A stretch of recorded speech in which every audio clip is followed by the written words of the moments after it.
The police cruiser pulled up to my driveway just as I was loading Luna, my lead Siberian husky, into the truck for morning training. I knew exactly who had called them before the officer even stepped out of his vehicle. "Morning, officer," I said, keeping my voice steady despite the irritation bubbling up inside me. "Let me guess. Someone complained about my dogs again." The young officer looked uncomfortable as he approached, his hand resting on his belt. "Are you James Baxter?" "That's me." "What seems to be the problem?" "We received a call about dangerous animals being kept on the property. The caller said you have wolves that are threatening neighborhood safety." He glanced past me at the spacious kennel setup in my backyard, where my team of 8 Sled dogs were lounging in the morning sun. I took a deep breath, counting to 10 before responding. This was the third time in as many weeks that someone had called the authorities on me. "Those aren't wolves, officer. They're registered Siberian Huskies and Alaskan Malamutes. I trained search and rescue teams for Boulder County. Every single one of those dogs has proper licensing, vaccination records, and certification." The officer's demeanor shifted immediately. "Search and rescue. You work with the county, not just work with them. I'm the head trainer. These dogs have saved 17 lives in the past 2 years alone. We specialize in avalanche rescue and wilderness recovery in the Rocky Mountains." I pulled out my wallet and showed him my county ID badge. His shoulders relaxed, and he let out a frustrated sigh. "I'm really sorry about this, Mr. Baxter. The caller was pretty insistent, said the dogs were howling at all hours and that you were running some kind of illegal kennel operation." "Let me guess who made the call." "Deborah Zimmerman, president of the Pine Ridge HOA. The officer couldn't confirm it officially, but his expression told me everything I needed to know.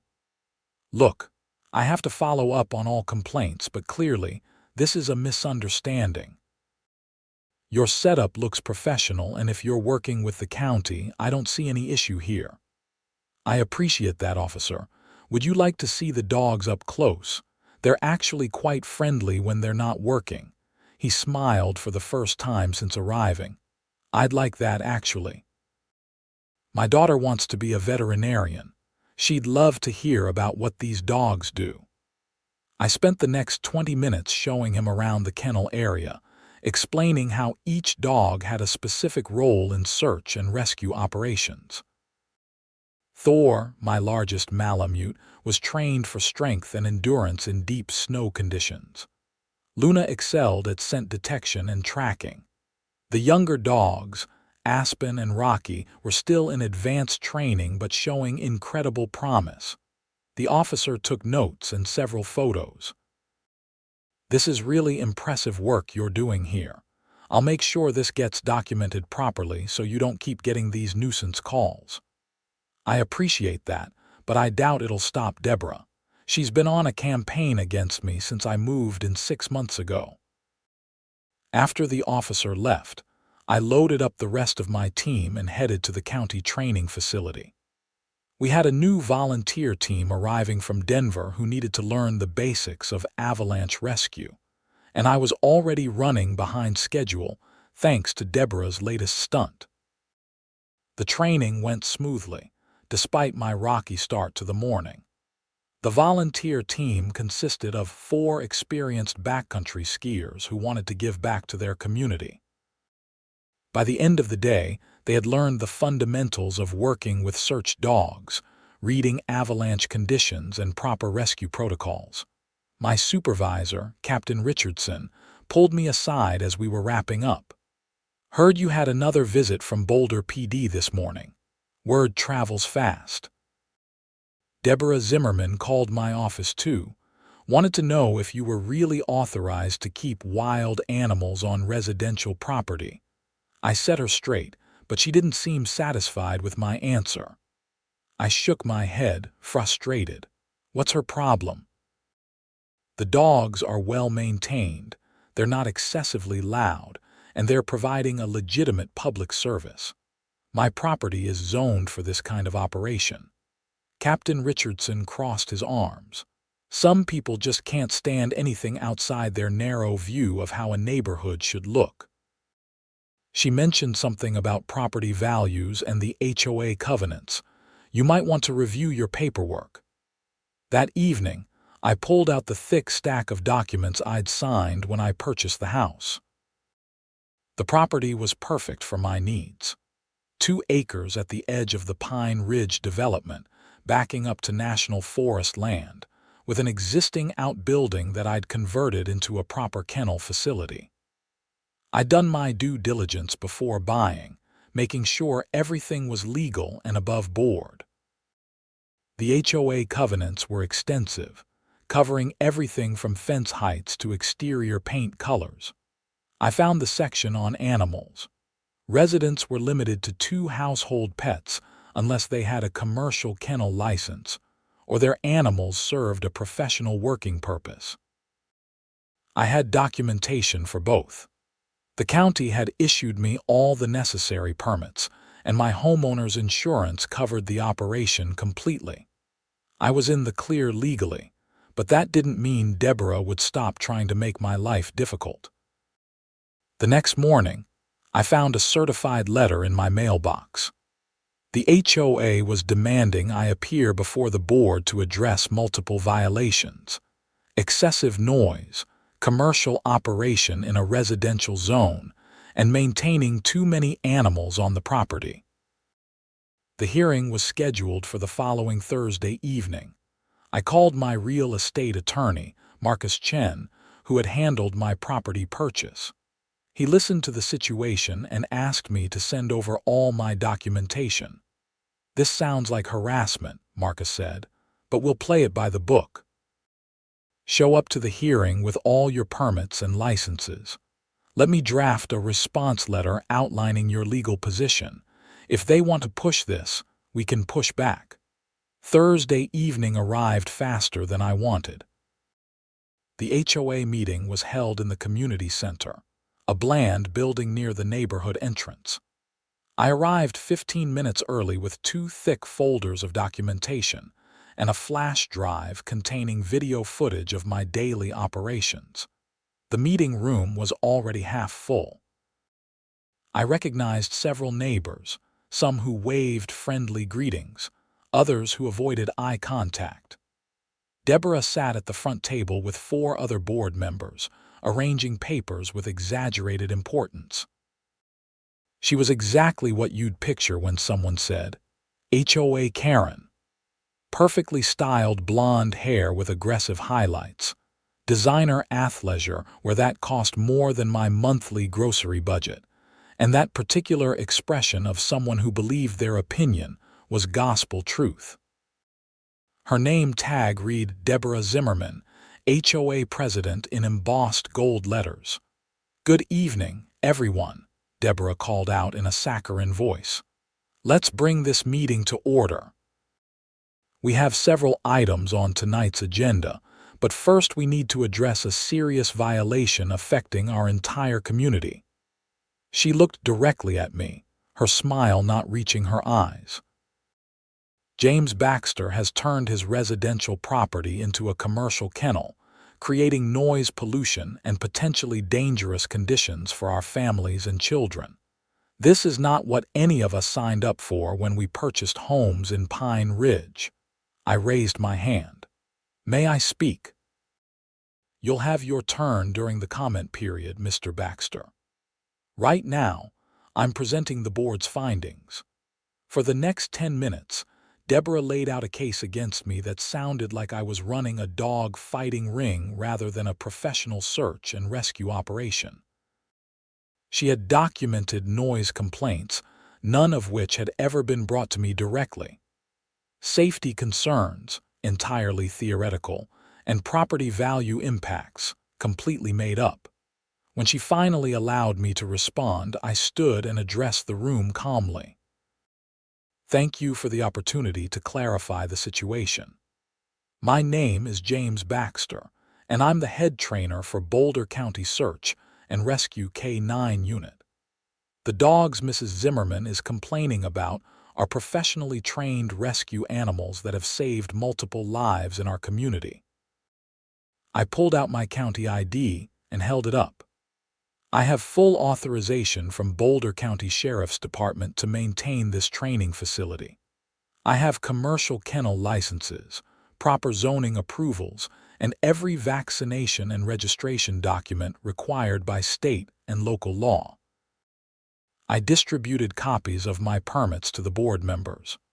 My property is on the edge of the development, specifically chosen because it backs to national forest and has minimal impact on neighbors. The kennel facility meets or exceeds all building codes. The dogs are exercised during reasonable daytime hours and are brought inside during evening and night hours. One of the other board members, a middle-aged man named Tom, looked through the paperwork. This all seems in order. I wasn't aware we had someone doing such important work in our neighborhood. Deborah's face flushed red. That's not the point. The HOA covenants clearly state, "I've reviewed the covenants thoroughly," I interrupted. Section 12, Paragraph 4 allows for working animals serving professional purposes. I'm in compliance with every aspect of the HOA rules. I'm also in compliance with all county and state regulations. An elderly woman in the front row raised her hand. I live 3 houses down from James. I've never heard excessive noise from his property. My grandson actually did a school report on his rescue dogs. Those animals do amazing work. Several other neighbors voiced similar support. It became clear that Deborah didn't have the backing she thought she did. "This is highly irregular," Deborah sputtered. "We still need to consider the overall impact on the community. I move that we institute a moratorium on Mr. Baxter's operation until we can conduct a full investigation." Tom shook his head. "I don't think we have grounds for that, Deborah. He's shown us all the proper documentation. Unless someone can present actual evidence of a violation, I don't see what we're investigating." The vote was 4-1 against the moratorium, with only Deborah voting in favor. Her face had gone from red to purple, and she gathered her papers with sharp, angry movements. "This isn't over," she said quietly as the meeting moved on to other business. I should have taken her threat more seriously. 2 days later, I was working with Thor on advanced avalanche detection techniques at the county training facility when Captain Richardson called me into his office. His expression was grave. "We've got a problem. Someone filed a formal complaint with the state about your training methods. They're claiming animal abuse and unsafe conditions." My stomach dropped. "That's insane. Every one of my dogs is treated like family. They're healthy, happy, and I know that, James, but the state has to investigate all complaints. An inspector is coming tomorrow to examine your facility and interview you about your methods." I spent that evening cleaning an already spotless kennel and organizing every piece of documentation I owned. The dogs sensed my stress and stayed close. Luna particularly refused to leave my side. The state inspector arrived at 9 the next morning. Her name was Patricia Walsh, and she had the tired eyes of someone who had seen both the best and worst of animal care operations. "Mr. Baxter, I'm here to investigate allegations of improper animal care and potentially abusive training methods. I need to examine your facilities, observe your training procedures, and review your veterinary records. Of course, I have nothing to hide." "Can I ask what specific allegations were made?" Patricia consulted her tablet. "The complainant claims you use shock collars, withhold food as punishment, and keep the dogs in unsanitary conditions.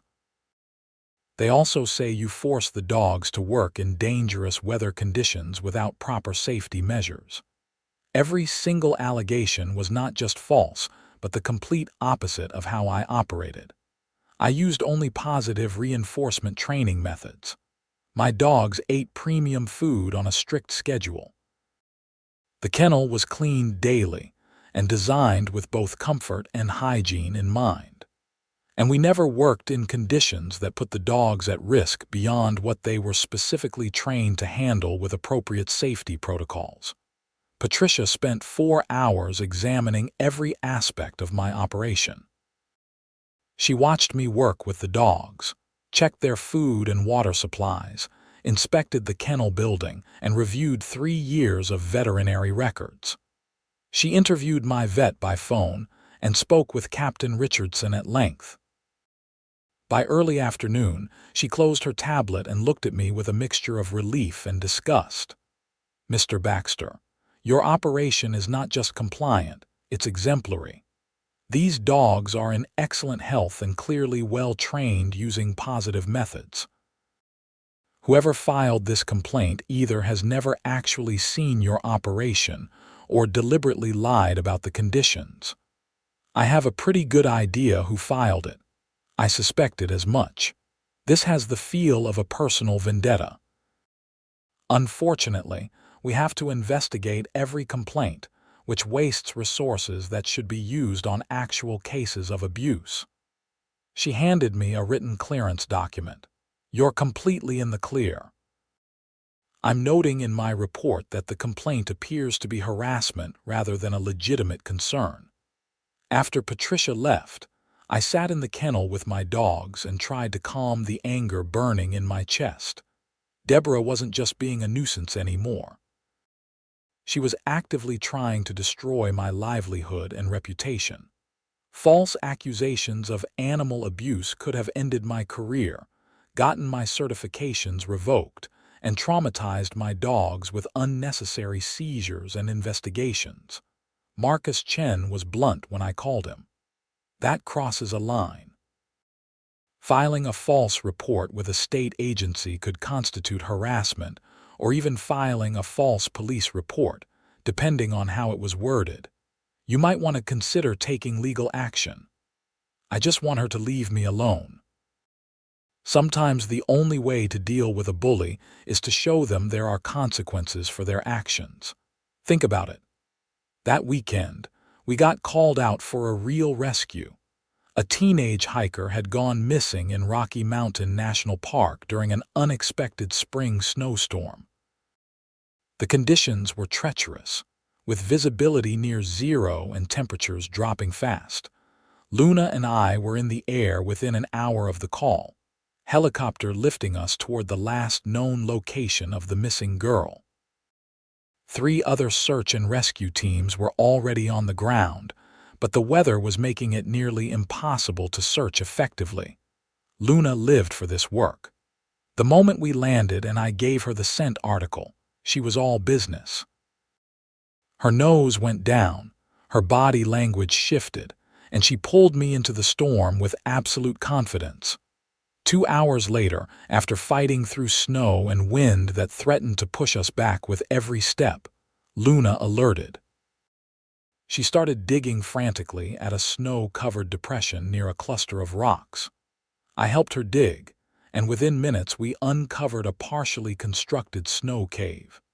Inside was 16-year-old Emma Martinez, hypothermic and disoriented but alive. The medical team stabilized her on site before we evacuated by helicopter. By the time we got back to the staging area, Emma's parents had arrived. Her mother collapsed against her husband when she saw Emma being carried to the ambulance. Captain Richardson found me as I was loading Luna back into my truck. "Beautiful work out there. That girl would have died if we hadn't found her before nightfall. Luna did all the heavy lifting. I just followed her lead. Don't sell yourself short. Your training is what makes her capable of this work." Speaking of which, local news wants to do a story about the rescue. They want to interview you and feature the K-9 unit. I normally avoided media attention, but something made me agree this time. Maybe it was lingering frustration with Deborah's attacks. Maybe I wanted my neighbors to really understand what my dogs did. The news story aired 2 days later during the evening broadcast. It showed footage of the rescue operation, an interview with Emma's tearful parents, and a segment where I explained how search and rescue dogs were trained. The reporter emphasized that I lived and trained right in Boulder County, and that my work was funded partly through county resources and partly through my own non-profit organization. The response was immediate and overwhelming. My phone started ringing with people wanting to volunteer, donate, or just express their appreciation. The county's social media pages were flooded with positive comments. Emma's parents set up a fundraiser that raised $30,000 for our K-9 program in less than a week. The Pine Ridge Neighborhood Facebook page lit up with activity. Neighbors I'd never spoken to posted messages of support and pride that someone doing such important work lived in the community. Several people shared the news story with captions like, "This is our neighbor," and "Heroes among us." Then there was Deborah's post. "While I'm glad the missing girl was found, we still need to address the noise and safety concerns at Mr. Baxter's property. Positive news coverage doesn't exempt anyone from HOA rules and regulations." The response to her comment was swift and brutal. Dozens of neighbors called her out for harassing me. Several people mentioned they'd lived near me and never experienced any issues. One person posted a pointed comment. "Maybe we need to reconsider who's serving on our HOA board if this is how they treat someone saving lives." I stayed out of the online drama, but I'd be lying if I said I didn't feel vindicated watching community support rally behind me. The following week, I received another certified letter from the HOA. This one wasn't demanding my presence at a hearing. It was a formal citation for unauthorized construction of my kennel building. I stared at the letter in disbelief. The kennel had been inspected and approved by the county building department. I had the permits, the inspection records, everything properly documented. Marcus Chen's response was immediate when I sent him the citation. "This is getting ridiculous. They're just throwing everything at the wall hoping something sticks. We need to respond formally and start building a harassment case." But before we could respond, something else happened that changed everything. On Thursday morning, I was working in the kennel when I heard shouting from the direction of my driveway. I walked around the house to find Deborah standing next to her white Mercedes SUV, arguing with my neighbor Paul Henderson. "I have every right to be here," Deborah was saying loudly. "I'm conducting an official HOA inspection of the property." Paul, a retired firefighter who lived 2 properties down, shook his head firmly. "You can't just walk onto someone's property without permission. That's trespassing." Deborah saw me approaching. "Mr. Baxter, I'm here to document the violations at your property for the HOA record." "You're here without my permission and without notice. That's trespassing. I need you to leave now." She pulled out her phone and started taking pictures of my house and the visible parts of my kennel area. I'm well within my rights as HOA president to inspect properties for violations. "No, you're not. The HOA covenants require 48 hours written notice for any property inspection, and even then, I don't have to grant access unless there's an emergency situation or I'm in violation of a specific rule." "You are in violation, multiple violations. Then take me to court. But right now, you need to leave my property." Deborah's eyes flashed with anger. "You think you're so special because of some news story. You think that makes you above the rules. I will make sure you're removed from this neighborhood." Paul stepped forward. "Deborah, you need to calm down. You're being completely unreasonable. Stay out of this, Paul. This doesn't concern you." "It does concern me when I see someone in my neighborhood being harassed. James is doing important work and you're treating him like a criminal." Other neighbors started coming out of their houses, drawn by the commotion. Tom from the HOA board arrived, still wearing his work clothes. "What's going on here?" he asked. Deborah tried to compose herself. "I'm conducting legitimate HOA business. These people are interfering." Tom looked at me. "Did you give permission for a property inspection?" "No. I received no notice and I didn't consent to her being on my property."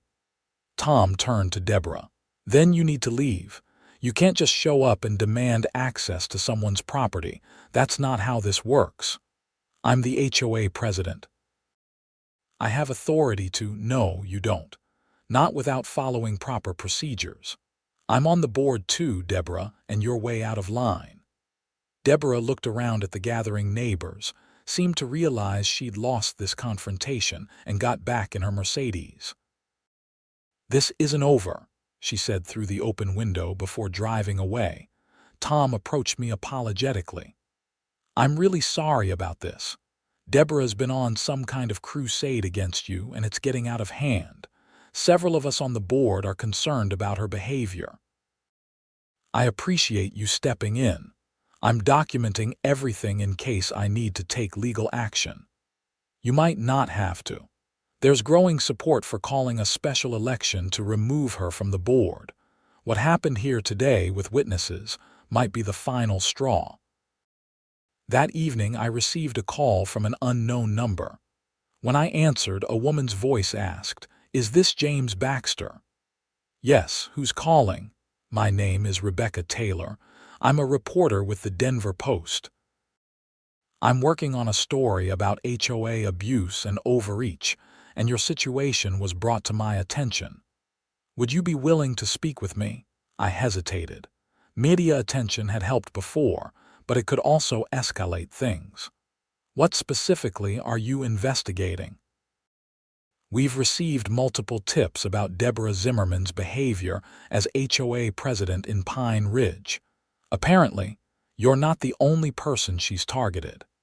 There are allegations of harassment, selective enforcement of rules, and abuse of power. Several residents have reached out to us about creating a pattern of behavior. That got my attention. I'm willing to talk, but I want to be clear that I'm not looking to create more drama. I just want to do my job and live in peace." "I understand. I'm looking for facts and documentation, not a hit piece. Can we meet tomorrow?" We agreed to meet at a coffee shop in Boulder. That night, I compiled a timeline of every interaction I'd had with Deborah and the HOA. The police calls, the state inspection, the HOA meetings, the citation letters, today's trespassing incident. It was a substantial file. Rebecca Taylor turned out to be a thorough, professional journalist in her 40s who had covered HOA issues extensively.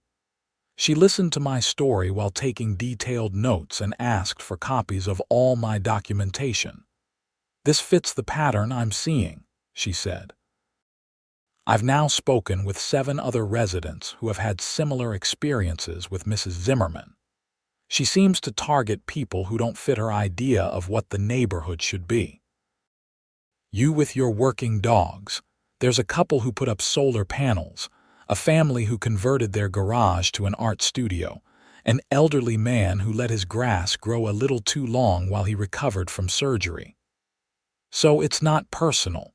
She's just like this with everyone. It appears to be about control. Some HOA board members see themselves as rulers of their little kingdom rather than volunteers managing shared community resources. When someone challenges their authority or doesn't conform to their vision, they retaliate." Rebecca interviewed several of my neighbors over the next few days. She also filed public records requests for HOA documents and financial records. What she uncovered was concerning. She called me a week later. "James, I need to ask you something. Did the HOA ever actually file proper paperwork for your citations and violations?" "I received certified letters, if that's what you mean." "I mean, did they file the violations with the county, include them in official HOA meeting minutes, follow their own bylaws for the violation and appeals process. I don't know. I assumed they did. They didn't. According to the HOA's own governing documents, all violations must be voted on by the full board and recorded in official minutes. That didn't happen. Deborah appears to have been issuing these violations unilaterally, without board approval. That's not just improper, it potentially violates Colorado HOA regulations. This was getting more serious than I'd realized. There's something else, Rebecca continued. The HOA collected special assessments last year for security camera installation at neighborhood entrances. That project never happened, and there's no accounting for where that money went. We're talking about $40,000. Are you saying she embezzled HOA funds? I'm saying there are serious questions about financial management that need to be answered. I've reached out to the HOA board members for comment. Tom Harrison has been cooperative. The others are staying quiet. Deborah declined to comment and threatened to sue the paper if we publish. Will you still publish? Absolutely. Her threat actually makes it more likely. We just need to make sure every fact is bulletproof. The article came out on a Sunday morning, front page of the Denver Post Metro section. The headline read, HOA president faces allegations of harassment and financial mismanagement. The article detailed Deborah's pattern of targeting residents, her failure to follow proper HOA procedures, and the missing funds from the special assessment. My situation was featured prominently, including the false animal abuse report and the trespassing incident. The story went viral locally. By Monday morning, it had been picked up by television news, and reporters were camped out in front of Deborah's house. The Pine Ridge HOA called an emergency meeting for Tuesday evening. The community center was packed with over 100 residents, far more than had ever attended a regular meeting. Tom Harrison, acting as temporary chair, called the meeting to order. We're here tonight to address serious allegations about board management and to hear from all residents about the future of our HOA. First, I want to address the financial questions raised in the newspaper article. He explained that after the article published, several board members had immediately hired an independent accountant to audit the HOA's books. The preliminary findings were damning. The $40,000 from the special assessment had been deposited into an account that only Deborah had access to. Most of that money had been withdrawn over several months, with vague explanations like security consulting and neighborhood improvement research. Where is Deborah tonight? Someone called out. Mrs. Zimmerman resigned from the board this afternoon, Tom said. She sent a letter claiming health issues require her to step down. The room erupted in angry murmurs. What about the missing money? Has anyone called the police? Tom raised his hands for quiet. The board has reported our findings to the Boulder County Sheriff's Department. They've opened an investigation into potential embezzlement. We're cooperating fully. A woman in the back stood up. What about all the harassment? James Baxter isn't the only person she went after. She threatened to fine me $500 because my patio furniture was the wrong color. She called code enforcement on my neighbor for having a vegetable garden. When does this end? Tom nodded seriously. The board is invalidating all citations and violations issued by Mrs. Zimmerman without proper board approval. If she targeted you, those actions are void. We're also reviewing our processes to make sure this can't happen again. I raised my hand and was recognized. I appreciate the board taking this seriously. But I think we all need to understand how someone was able to abuse their power like this for so long. What oversight failed? It was a fair question, and Tom didn't shy away from it. You're right. The board, myself included, gave Deborah too much latitude because she seemed organized and willing to do the work. We rubber-stamped her decisions without asking enough questions. That's on all of us. Another board member, Susan Chen, stood up. I want to apologize specifically to James. When Deborah first started complaining about your dogs, I didn't look into it myself. I trusted her version of events. That was wrong. What you do for this community is remarkable, and you should have been celebrated, not harassed. The meeting continued for another 2 hours. Residents shared their experiences, vented their frustrations, and ultimately voted to implement new oversight procedures for the board. They also voted unanimously to fully support my K-9 training operation and to issue a formal letter of appreciation for my service to the county. As people were leaving, dozens of neighbors approached me to apologize, express support, or ask about volunteering with the search and rescue program. Emma Martinez's mother was there and gave me a tearful hug. "You saved my daughter's life," she said. "I can't believe anyone would try to interfere with your work." The police investigation moved forward quickly. Detectives interviewed multiple HOA members and residents. They subpoenaed bank records and communications.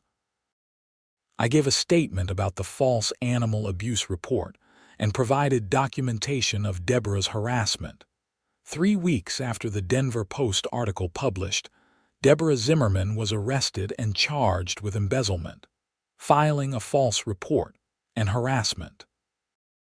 The bail hearing was contentious, with prosecutors arguing she'd shown a pattern of vindictive behavior and might retaliate against witnesses. Marcus Chen represented me in a civil lawsuit against Deborah for harassment and defamation. We weren't seeking a huge payout, just enough to cover my legal fees and make a point that actions have consequences. The criminal case moved through the system over the following months. Deborah's attorney tried to paint her as a dedicated volunteer who made some bookkeeping mistakes. But the evidence was overwhelming. The special assessment money had paid for her Mercedes lease, a vacation to Hawaii, and extensive cosmetic procedures. The harassment was documented through emails, letters, and witness testimony. In November, she accepted a plea deal: felony embezzlement, 2 years probation, full restitution to the HOA, and a permanent ban from serving on any HOA board in Colorado. She also agreed to settle my civil case for $25,000, all of which I donated to the county search and rescue program. Life in Pine Ridge changed dramatically after everything settled down. The new HOA board was focused on actual community improvement rather than petty enforcement. They organized a neighborhood barbecue where I brought Luna and Thor for demonstrations. Kids lined up to pet the dogs and hear stories about rescues. The county search and rescue program got a surge of volunteers and donations following the publicity.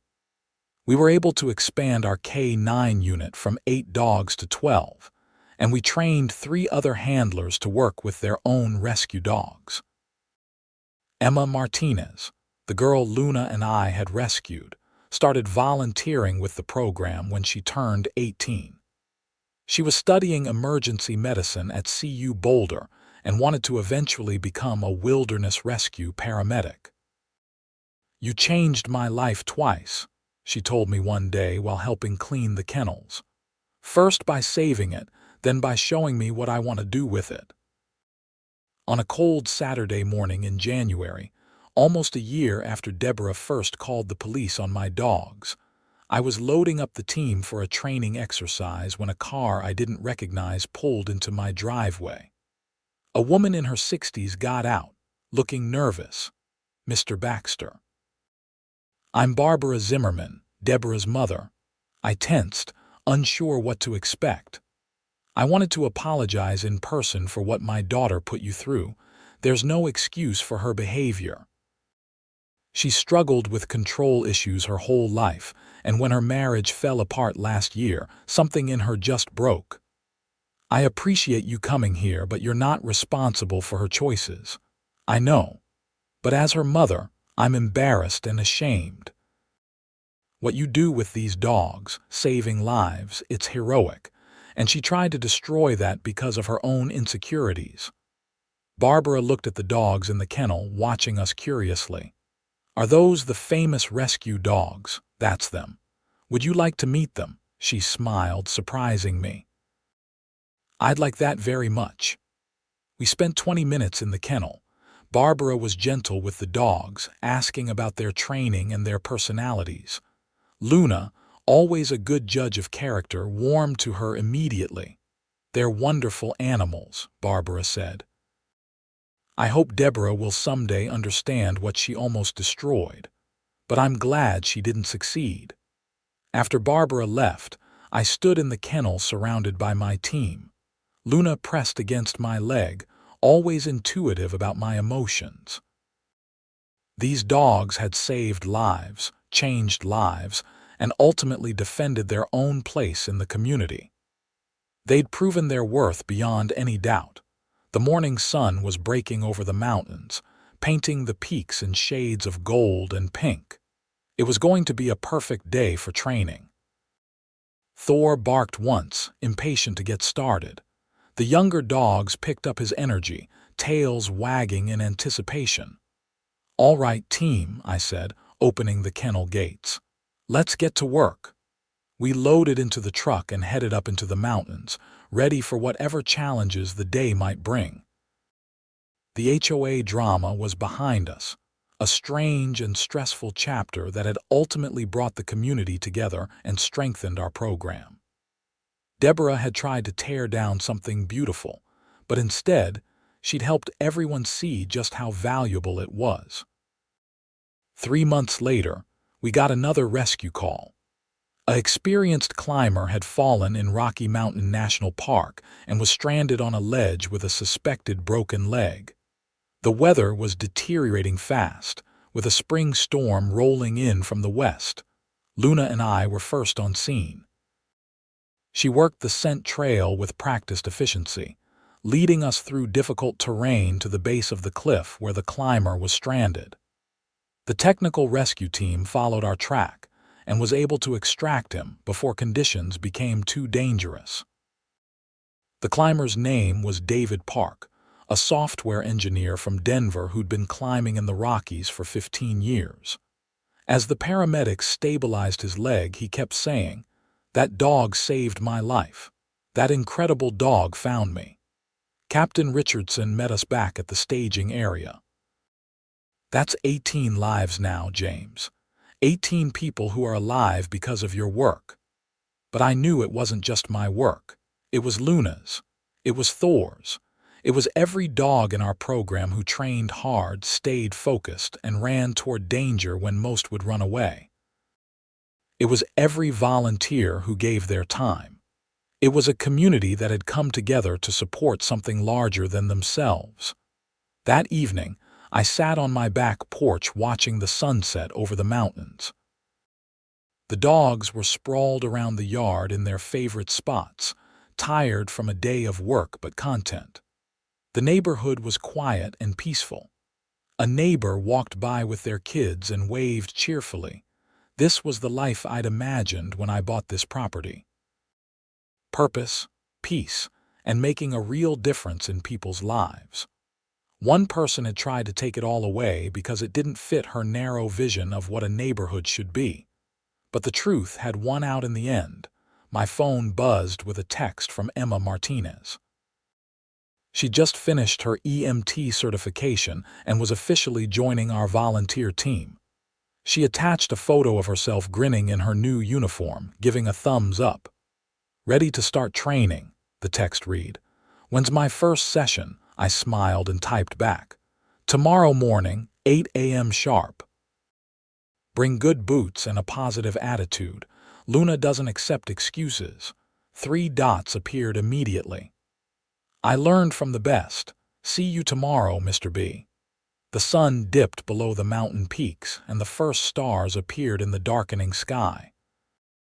Luna came over and rested her head on my knee, and I scratched behind her ears the way she liked. "Good girl," I told her quietly. "The best girl." She huffed softly, already half asleep after the long day. Tomorrow there would be more training, maybe more rescues, definitely more work to do. But tonight, everything was exactly as it should be inside the house. I pulled up the HOA community website one last time. The page now featured a banner with professional photos of our K-9 team. The headline read, "Pine Ridge is proud to be home to Boulder County Search and Rescue K-9 Training Center." Below that was a message from the new HOA board president, Tom Harrison. "Our community is stronger when we celebrate the diverse contributions of all residents. Whether you're an artist, an entrepreneur, a teacher, or a search and rescue trainer, Pine Ridge is better because you're here." It was a far cry from the hostile environment Deborah had tried to create. The neighborhood had learned an important lesson about the difference between maintaining standards and weaponizing rules to punish people who are different. The legal settlements had been finalized the previous week. Deborah had paid full restitution to the HOA and to me. The HOA had used its recovered funds to finally install the security cameras that had been promised, with the remainder going into a reserve fund with proper oversight. I donated my settlement money as promised, and the county had used it to build a state-of-the-art training facility for search and rescue dogs. They'd named it the Luna Center for K-9 Excellence, which made me irrationally emotional. Luna herself was unimpressed by the honor, more interested in whether the new facility had good treats. Marcus Chen had called me after everything was finalized. "You handled this whole situation with remarkable grace. A lot of people would have gotten bitter or vindictive." What would that have accomplished? I just wanted to do my job and be left alone. Well, you've accomplished more than that. You've changed how this community thinks about conformity versus contribution. That's pretty significant. Maybe he was right. I'd certainly never intended to become some kind of champion against HOA overreach. I just wanted to live my life and train my dogs. But sometimes standing up for yourself means standing up for a principle that's bigger than your individual situation. The following weekend, the neighborhood organized a fundraiser for the search and rescue program. It was a huge success, raising over $50,000 through a combination of donations, silent auction items, and sponsorships from local businesses. Emma's parents organized the whole thing, determined to give back to the program that had saved their daughter. The event was held at a local park, and we brought the entire K-9 team to do demonstrations. Kids squealed with delight as the dogs showed off their skills. Adults asked intelligent questions about training methods and rescue techniques. Local news covered the event, which brought in even more donations. At one point during the afternoon, I found myself standing off to the side, watching Luna interact with a group of elementary school kids. They were petting her gently while a volunteer explained how search and rescue dogs were trained. Luna was in her element, soaking up attention while maintaining her calm, professional demeanor. Paul Henderson walked up beside me. Hard to believe someone wanted to get rid of all this. Fear of the unfamiliar, desire for control, who knows what really motivated her. Whatever it was, I'm glad it failed. This neighborhood is better with you and your dogs in it. My grandkids talk about the rescue dog man all the time. You're like a celebrity to them. I laughed. Tell them the dogs are the real celebrities. I'm just the person who feeds them and picks up after them. The event wound down as the sun began to set. Volunteers helped pack up equipment and clean the park. Emma approached me with a young woman I didn't recognize. "Mr. B, this is my friend Sarah. She's pre-vet at CSU and wants to learn about working with rescue dogs. Sarah shook my hand enthusiastically. I've read everything I could find about your program. The training methods you use are fascinating. Would it be possible to shadow you for a day? I'm doing research for my senior thesis on working dog psychology. Sure, we can arrange that. Email me your schedule and we'll find a time that works. This was happening more and more. Students, volunteers, even other search and rescue programs reaching out to learn from what we'd built. What had started as just me and a few dogs had grown into something that was educating and inspiring others. Captain Richardson had mentioned that the state was considering using our program as a model for other counties. Several sheriff's departments had already sent representatives to observe our training methods. There was talk of securing grant funding to expand operations statewide. None of this would have happened if Deborah had succeeded in shutting me down. Her attempts to destroy my work had instead brought it into the spotlight, showing the community and beyond just how valuable these programs were. The irony wasn't lost on me. By the time the fundraiser ended and we loaded the exhausted dogs back into the truck, I felt genuinely content. This was what community was supposed to be. People supporting each other, celebrating different contributions, working together toward common goals. That night, I updated the program's blog with photos and stories from the fundraiser. The post got hundreds of comments and shares.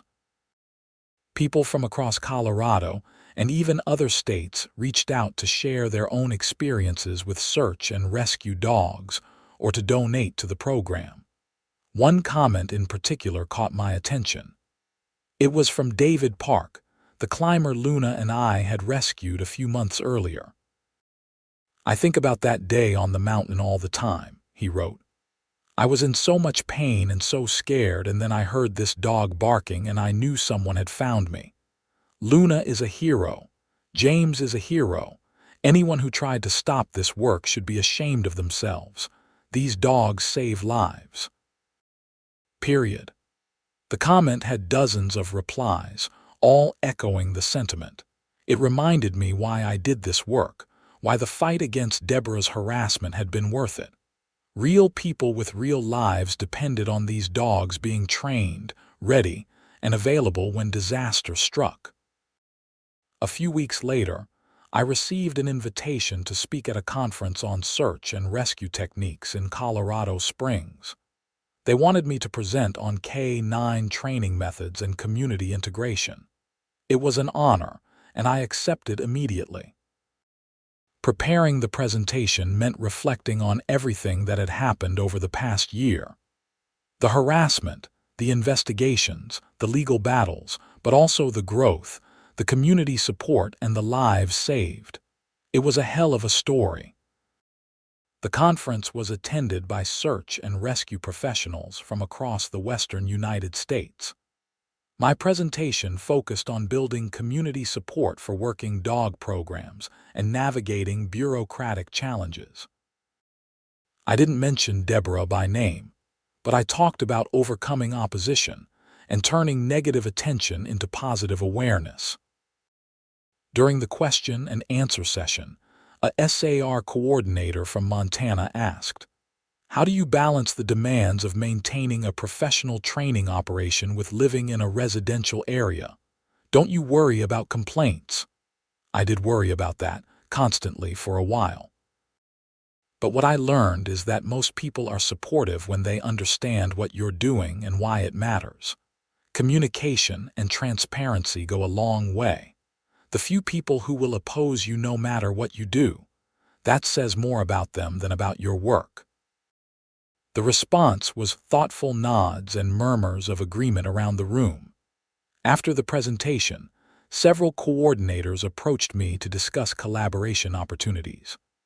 A training facility in Utah wanted to send their handlers to Colorado for specialized avalanche training. A program in New Mexico asked about our volunteer recruitment strategies.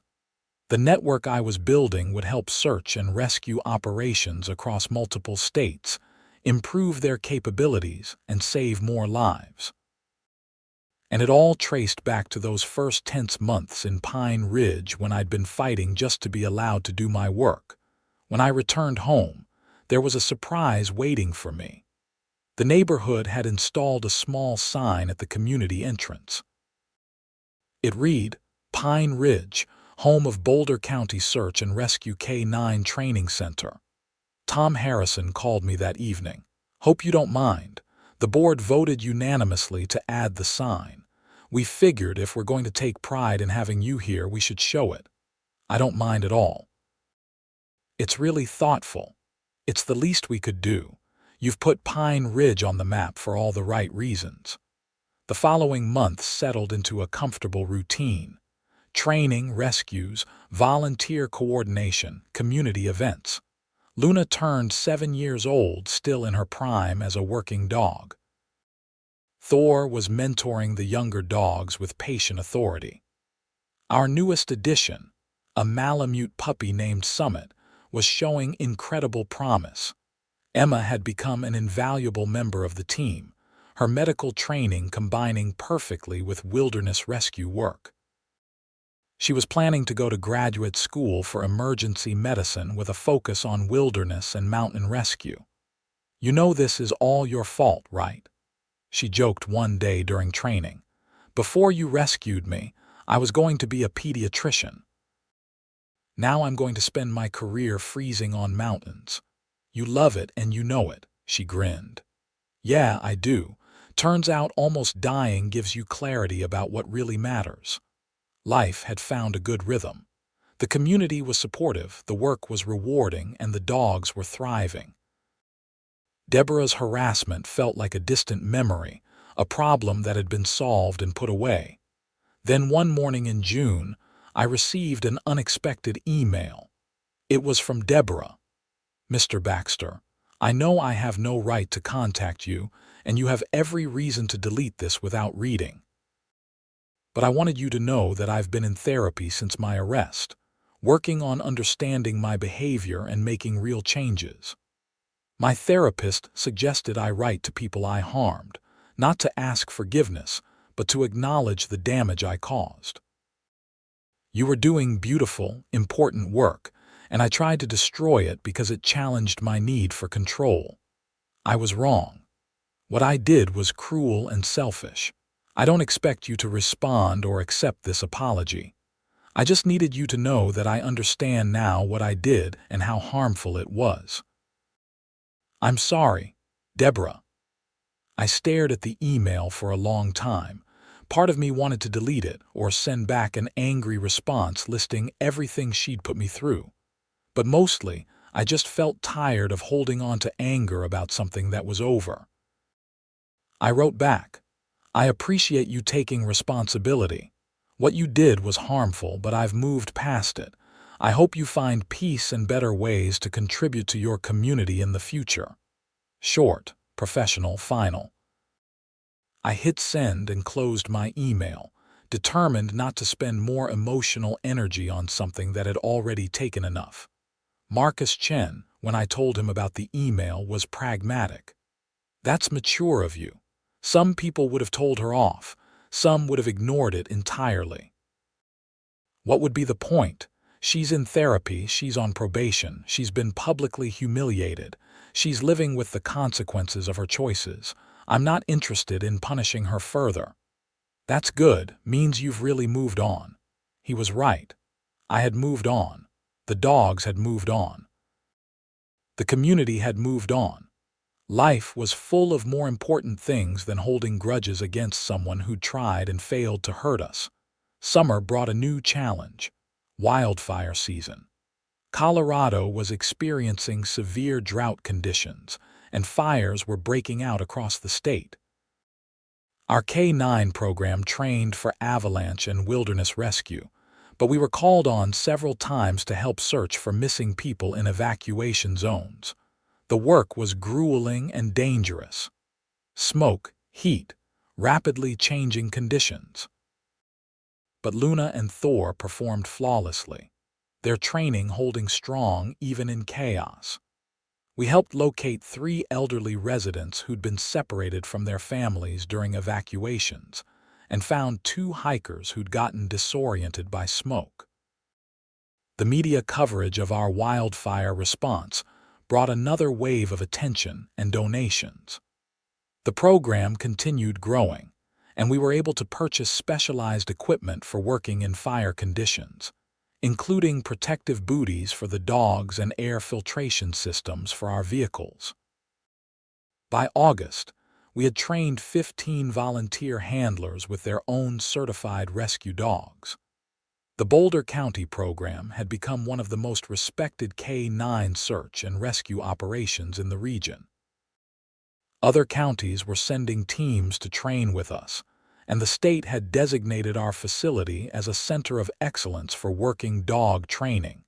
Captain Richardson called me into his office one hot afternoon. "I've got news. The county commissioners want to give you and your dogs a commendation for your work this year. They're doing a whole ceremony, speeches, the works. That's not necessary. We're just doing our jobs. Take the recognition, James. The county wants to celebrate what you've built here. Let them." The ceremony was held in September at the county government building. All 8 of my primary dogs attended, sitting in dignified rows while various officials made speeches about service and dedication. Luna, as lead dog, received a special medal on her collar. Emma's parents were there, as were dozens of neighbors from Pine Ridge, volunteers from the program, and people whose lives had been touched by our rescues. It was overwhelming and humbling. When it was my turn to speak, I kept it simple. These dogs are the heroes. They don't care about recognition or awards. They just want to work, to use their incredible abilities to help people. My job is to train them, support them, and follow their lead when someone needs help. Everything we've accomplished is because of their dedication and the incredible community support we've received. Thank you all for believing in this work. The applause was long and loud. Luna, ever the professional, sat perfectly still throughout, though her tail wagged slightly when she heard her name mentioned repeatedly. After the ceremony, a reporter asked me, "Looking back on everything that happened with the HOA, do you think that controversy ultimately helped your program?" It was a question I'd considered before. I think the truth always helps. The controversy forced people to really look at what we do and why it matters. It created opportunities for education and community building. Did I enjoy being harassed and having false reports filed against me? Absolutely not, but the outcome has been positive overall. Do you have any message for other people facing similar situations? Stand your ground when you know you're right. Document everything. Build community support. And remember that bullies rely on people being too intimidated to fight back. When you stand up to them, especially with facts and evidence on your side, they usually fold. That interview appeared in several publications and got shared widely on social media. I received messages from people across the country dealing with similar HOA issues, thanking me for speaking out and asking for advice.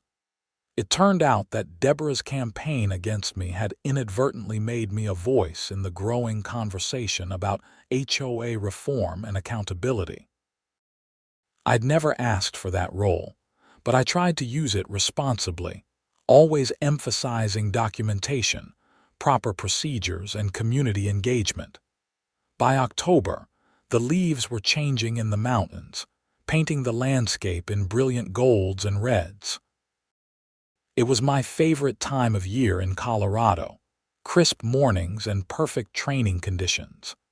Emma had been accepted to a prestigious graduate program in emergency medicine with a focus on wilderness rescue. She'd be starting in January, but planned to continue volunteering with our program when her schedule allowed. "You know you're stuck with me, right?"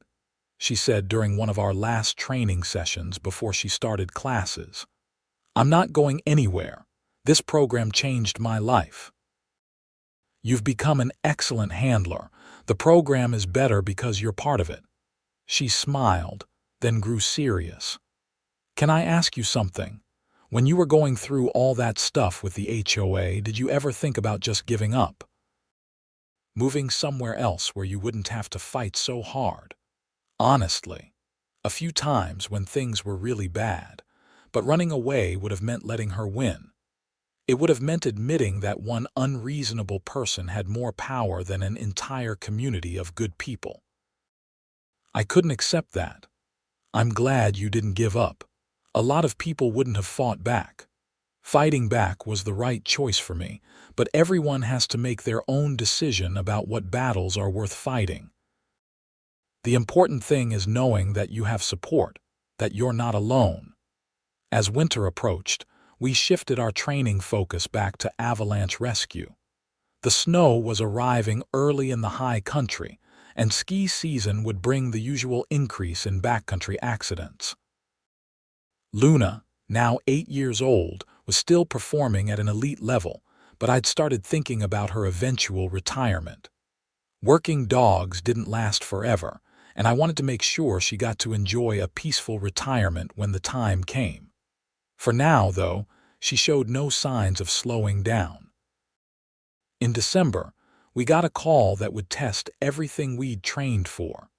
A charter bus carrying 23 people had slid off a mountain highway during a snowstorm. The bus had gone down a steep embankment and was partially buried in snow. Multiple people were injured, and several passengers had been thrown from the vehicle and were unaccounted for. It was an all-hands situation.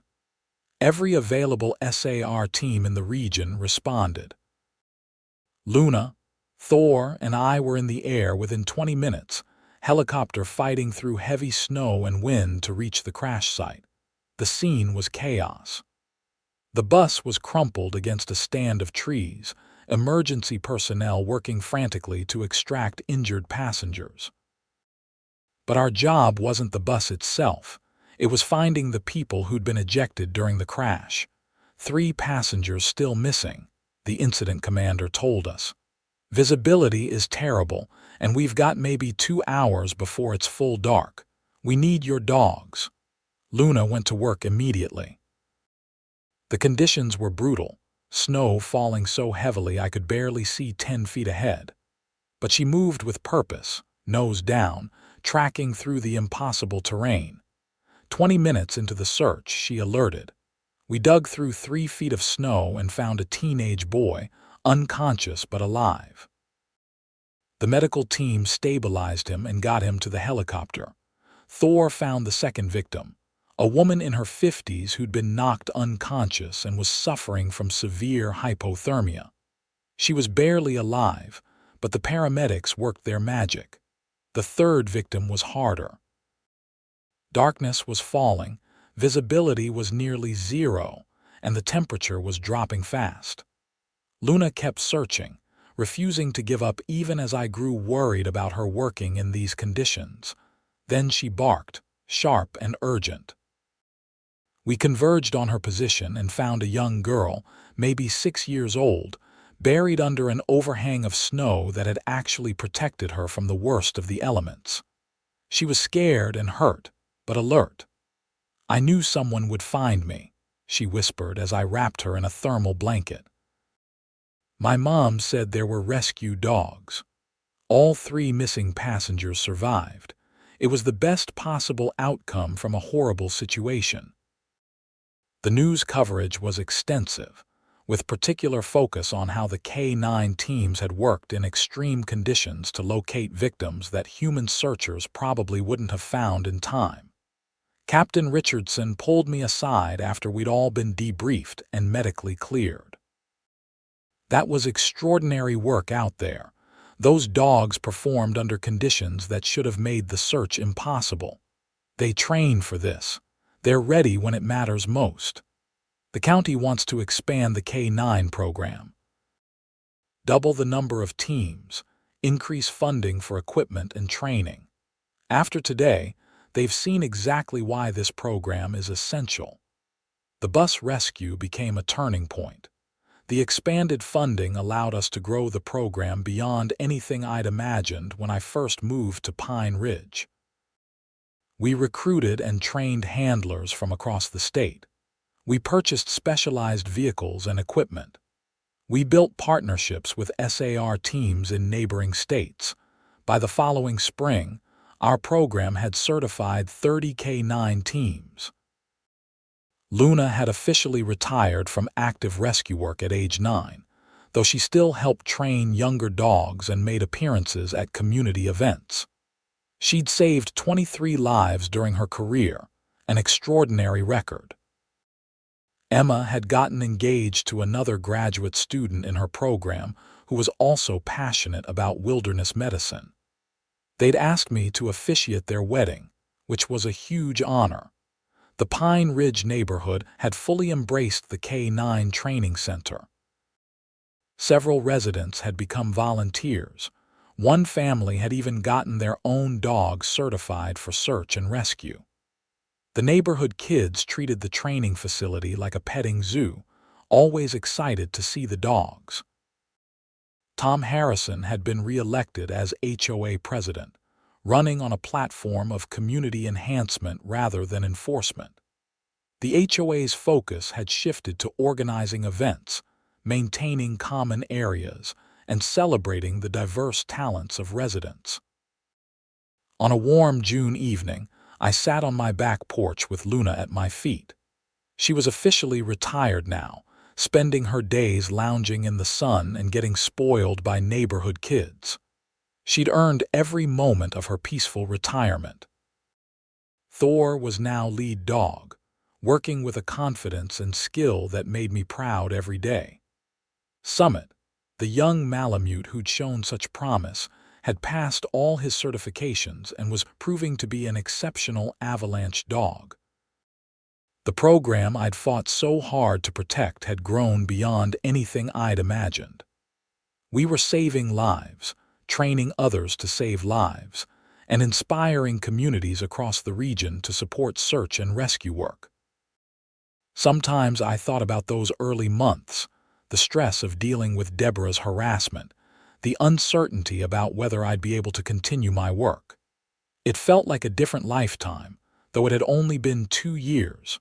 The truth is, standing up to bullying and harassment is exhausting. It takes time, money, and emotional energy. There were moments when giving up would have been easier, but I'd learned that some things are worth fighting for and that communities are better when people refuse to be pushed around by those who abuse power. My phone buzzed with a text from Emma. Just finished my shift at the hospital. Coming by tomorrow with my fiancé to introduce him to the dogs. Is that okay? Of course. Luna would be offended if you didn't visit. I put my phone away and watched the sunset paint the mountains in shades of orange and purple. The dogs were scattered around the yard in their favorite spots. The neighborhood was peaceful. Life was good. Luna stirred at my feet and looked up at me with those wise brown eyes that had seen so much. We did it, girl, I told her quietly. We built something good.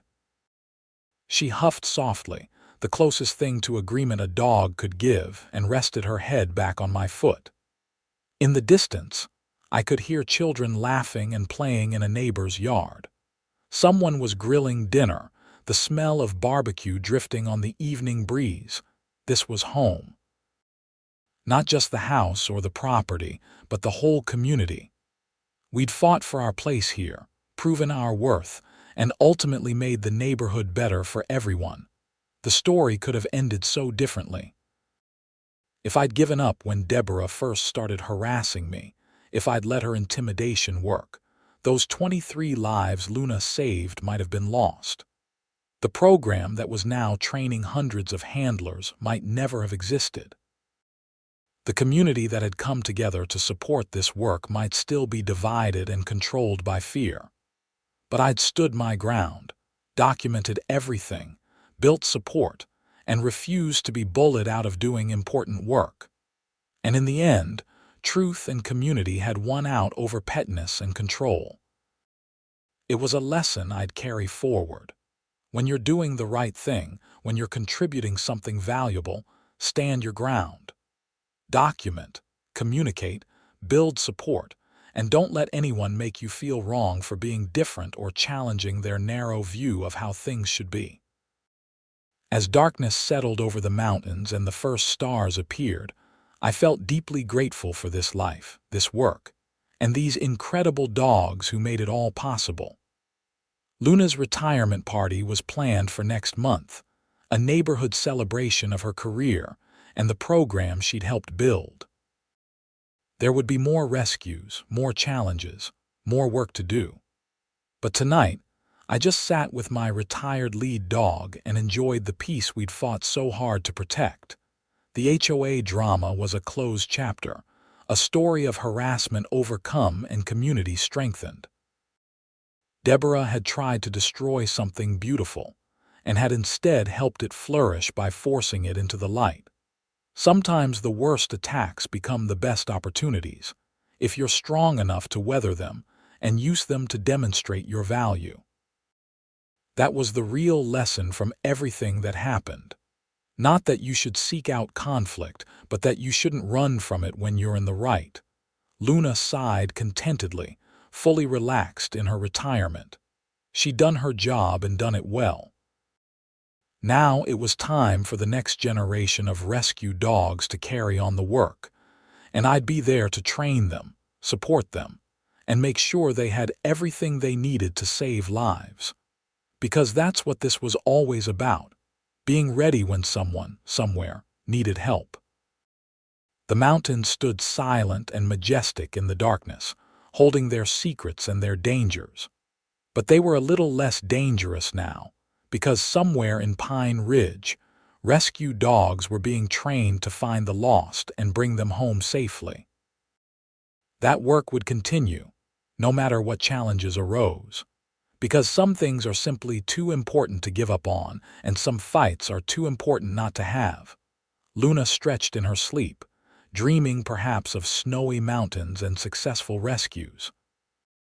I scratched behind her ears and looked up at the stars, feeling proud of everything we'd built together and excited for everything still to come.